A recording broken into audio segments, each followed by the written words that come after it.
नमस्कार, आप देख रहे हैं ग्रैंड न्यूज नेटवर्क और मैं हूं आप सभी के साथ आयुषी। चलिए नजर डाल लेते हैं आज की तमाम खबरों की ओर।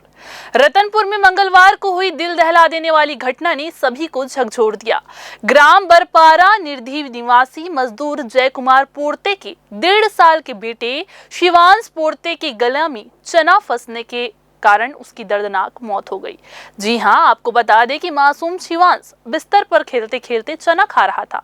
तभी अचानक से चने का एक दाना उसके गले में फंस गया और वो झटपटाने लगा। परिजन घबराकर तत्काल उसे रतनपुर स्वास्थ्य केंद्र लेकर गए, लेकिन तब तक बहुत देरी हो चुकी थी और डॉक्टरों ने उसे मृत घोषित कर दिया। इस असमय मौत ने पूरे परिवार और मोहल्ले को गहरे सदमे में डाल दिया है। पुलिस ने मर्ग कायम कर शव को पोस्टमार्टम के लिए भेज दिया है और मामले की जांच शुरू कर दी है। छत्तीसगढ़ में बुधवार सुबह प्रवर्तन निर्देशालय यानी कि ईडी ने रायपुर, भिलाई, दुर्ग और बिलासपुर समेत कई शहरों में एक साथ बड़ी कार्रवाई की। मुख्य रूप से एग्रीकल्चर कारोबारियों के ठिकानों पर छापेमारी की जा रही है। आप सभी को बता दें, रायपुर के शंकर नगर स्थित कारोबारी विनय गर्ग और लॉ विस्टा सोसाइटी में एग्रीकल्चर उपकरण कारोबारी पवन पोद्दार के बंगले पर ईडी की टीम ने दबिश दी है, जहां 8 से 10 अधिकारियों के साथ सशस्त्र बल के जवान तलाशी अभियान चला रहे हैं। शुरुआती जानकारी के अनुसार ये कार्रवाई मनी लॉन्ड्रिंग और वित्तीय अनियमितताओं से जुड़े मामलों से संबंधित बताई जा रही है, जिसमें कृषि कारोबार के जरिए पैसों के लेन देन में गड़बड़ी की आशंका जताई जा रही है। टीम दस्तावेजों और डिजिटल डेटा की जब्ती की जा रही है और बड़े पैमाने पर साक्ष्य मिलने की संभावना भी है। राजधानी समेत अन्य शहरों में अचानक हुई इस कार्रवाई से कारोबारी जगत में हलचल सी मच गई है। हालांकि ईडी की ओर से अब तक आधिकारिक पुष्टि नहीं की गई है और छापेमारी की प्रक्रिया फिलहाल जारी है। इधर बिलासपुर में हैवानियत का चौंकाने वाला मामला सामने आया है। नारियल कोठी दयालबंद क्षेत्र में रहने वाले अभय वर्मा ने गौवंश के साथ दुष्कर्म जैसी घिनौनी हरकत की है। घटना की जानकारी हिंदू संगठनों को मिली तो वे मौके पर पहुंचे और आरोपी युवक को पकड़कर कोतवाली पुलिस के हवाले कर दिया। पुलिस ने आरोपी अभय वर्मा के खिलाफ गंभीर धाराओं में मामला दर्ज कर जांच शुरू कर दी है। ये घटना बीते 15 दिनों के भीतर में दूसरी बार सामने आई है। इससे पहले सरकंडा थाना क्षेत्र में भी ऐसा ही मामला उजागर हुआ था। मस्तूरी विकासखंड के ग्राम पंचायत उड़ागी में मनरेगा के तहत बड़ा घोटाला सामने आया है। ग्रामीणों ने रोजगार सहायक पर भ्रष्टाचार का आरोप लगाया है। पीएम आवास योजना के तहत स्वीकृत करीब 150 मकानों में मजदूरी करने वालों को भुगतान नहीं किए जाने की बात कही गई। ग्रामीणों का कहना है कि जिन्होंने मकान निर्माण में मेहनत की, उनके नाम मास्टर रोल में नहीं जोड़े गए। इसके बजाय ऐसे लोगों के नाम दर्ज किए गए जिन्होंने कोई कार्य ही नहीं किया। पीड़ित अशोक मरावी ने बताया कि गांव में पीएम आवास योजना के अंतर्गत 229 मकान स्वीकृत हुए थे, जिनमें से 150 मकानों में ये फर्जीवाड़ा हुआ है। रोजगार सहायक पर आरोप है कि उसने फर्जी मास्टर रोल बनाकर लगभग 31,50,000 रुपए का गबन किया है। इस घोटाले से मजदूरों को उनका मेहनताना नहीं मिल पाया और शासन की योजनाओं की विश्वसनीयता पर भी प्रश्न चिन्ह लग गया है। हम लोग ग्राम पंचायत उड़ांगी विकासखंड मस्तूरी जिला बिलासपुर से आए हैं। हम लोगों का शिकायत ये है कि हमारे ग्राम पंचायत उड़ांगी में प्रधानमंत्री आवास योजना में 229 आवास स्वीकृत हुआ था, जिसमें मनरेगा के तहत आवास पूर्ण होने पर 90 दिन का मजदूरी का भुगतान किया जाता है। लेकिन रोजगार सहायक द्वारा फर्जी मजदूर मास्टर रोल तैयार करके बिना हितग्राहियों से पूछे जो 21,000 का पैसा मिलता है मनरेगा के तहत, उस पैसा को पूरा दूसरे लेबर के नाम पर भर कर वो पैसा को पूरा गबन कर गया है। उससे हम लोग सवाल जवाब करते हैं कि भाई हमारा आवास कंप्लीट हो गया है तो आप हमको हमारा पैसा दे दीजिए, हम ये श्रमिक हमारा काम किए हैं। तो वो गोल मोल जवाब देता है और किसी प्रकार का हम लोगों को कोई जवाब नहीं देता है। ग्रामीणों की शिकायत के बाद कलेक्टर ने मामले को गंभीरता से लेते हुए जिला पंचायत के सीईओ को जांच के निर्देश दिए हैं। अब देखना ये होगा कि दोषियों पर कब तक कार्रवाई होती है। ग्रैंड न्यूज के लिए राकेश मिश्रा की रिपोर्ट। इधर बिलासपुर रेल मंडल से यात्रियों के लिए एक बड़ी राहत की खबर है। अब बिलासपुर और उसलापुर स्टेशनों से यात्रियों को लंबी दूरी की 132 ट्रेनों की सुविधा मिलेगी। साथ ही आने वाले दुर्गा पूजा, दिवाली और छठ पर्व जैसे बड़े त्योहारों के मौके पर रेलवे ने विशेष इंतजाम भी किए हैं।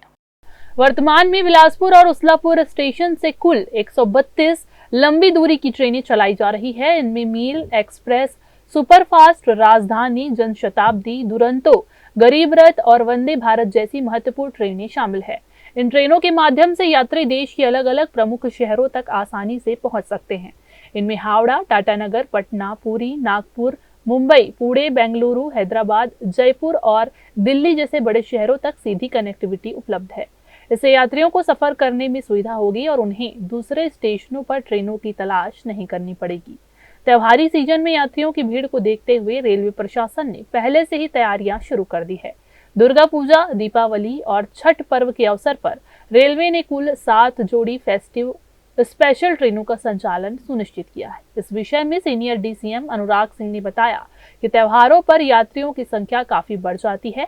ऐसे समय में रेलवे प्रशासन ने विशेष ट्रेनों का इंतजाम किया है ताकि किसी यात्री को परेशानी ना हो और यात्री आरामदायक सफर कर सकें। आगामी जो फेस्टिवल्स आने वाले हैं, दुर्गा पूजा, छठ और दीपावली, उनको ध्यान में रखते हुए जो नियमित ट्रेनें हैं उनमें कोचों की संख्या भी बढ़ाई गई है।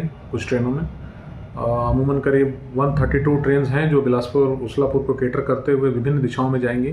उनमें से मुख्य स्थान हावड़ा, गुवाहाटी, पटना, भुवनेश्वर, रक्सौल, मुंबई, हैदराबाद, बेंगलोर, जयपुर और विशाखापट्टनम जैसे हैं। इनके अलावा भी अन्य हैं, लेकिन ये मुख्यतः ये हैं। इसके अलावा कुछ फेस्टिवल स्पेशल ट्रेनें चलाई जा रही हैं। इतवारी से शालीमार, दुर्ग से पटना, दुर्ग से सुल्तानपुर, पुरी से उधना, दिल्ली से दुर्ग और बिलासपुर से बेंगलोर। अभी तक फ़िलहाल ये स्पेशल ट्रेनें का प्लानिंग कर लिया गया है।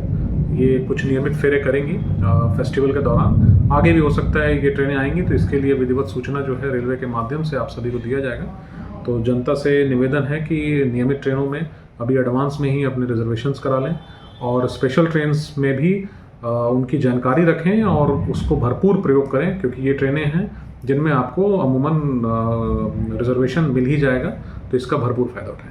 त्योहार पर बड़ी संख्या में लोग अपने परिवार और रिश्तेदारों से मिलने घर आते जाते हैं। इस दौरान ट्रेन में भीड़ बढ़ जाती है और अक्सर लोगों को टिकट न मिलने की परेशानी झेलनी पड़ती है।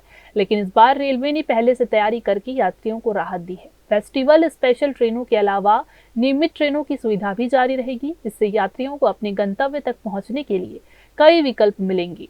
रेलवे प्रशासन ने यात्रियों से अपील की है कि वे त्योहारों पर यात्रा की योजना पहले से बना लें और अग्रिम आरक्षण कराकर सुनिश्चित टिकट लें। इससे उन्हें अंतिम समय में परेशानी नहीं होगी। कैमरामैन राहुल ठाकुर के साथ भारतेंदु कौशिक की रिपोर्ट। बिलासपुर रेलवे स्टेशन में शुरू किया गया गढ़कलेवा केंद्र फिलहाल बंद कर दिया गया है।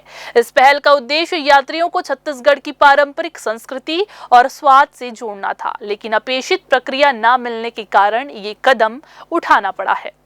कुछ समय पहले बिलासपुर के नए जोनल रेलवे स्टेशन में गढ़कलेवा की शुरुआत की गई थी। यहाँ यात्रियों के लिए छत्तीसगढ़ के पारंपरिक व्यंजन जैसे चीला, फरा, ठेठरी, खुरमी और अन्य पकवान परोसे जा रहे थे। रेलवे की मंशा थी कि लोग केवल फास्ट फूड तक सीमित ना रहे, बल्कि स्थानीय व्यंजनों का स्वाद भी ले। लेकिन यात्रियों ने इस पहल को खास पसंद नहीं किया। वजह रही संचालन में लापरवाही। जिस समूह को इसका जिम्मा दिया गया था वे साफ सफाई और स्वाद का ध्यान नहीं रख पाए। नतीजा ये हुआ कि यात्री गढ़कलेवा की ओर आकर्षित नहीं हो पाए और केंद्र को बंद करना पड़ा। इधर रेलवे अधिकारियों का कहना है कि गढ़कलेवा केंद्र को पूरी तरह बंद नहीं किया गया है। इसे और सशक्त और योजनाबद्ध तरीके से फिर से शुरू करने की तैयारी चल रही है। रेलवे का विश्वास है कि बेहतर प्रबंधन और स्वादिष्ट भोजन की व्यवस्था के साथ ये केंद्र यात्रियों को जरूर आकर्षित करेगा। गढ़कलेवा केवल खाने पीने का ठिकाना नहीं, बल्कि छत्तीसगढ़ की परंपरा और संस्कृति को सहेजने का प्रयास है। उम्मीद है कि जल्द से ही जल्द नई ऊर्जा और बेहतर व्यवस्था के साथ ये पहल दोबारा शुरू होगी और यात्रियों को छत्तीसगढ़ का असली स्वाद चखने का मौका मिलेगा। कैमरामैन गोलू कश्यप के साथ भारतेंदु कौशिक की रिपोर्ट।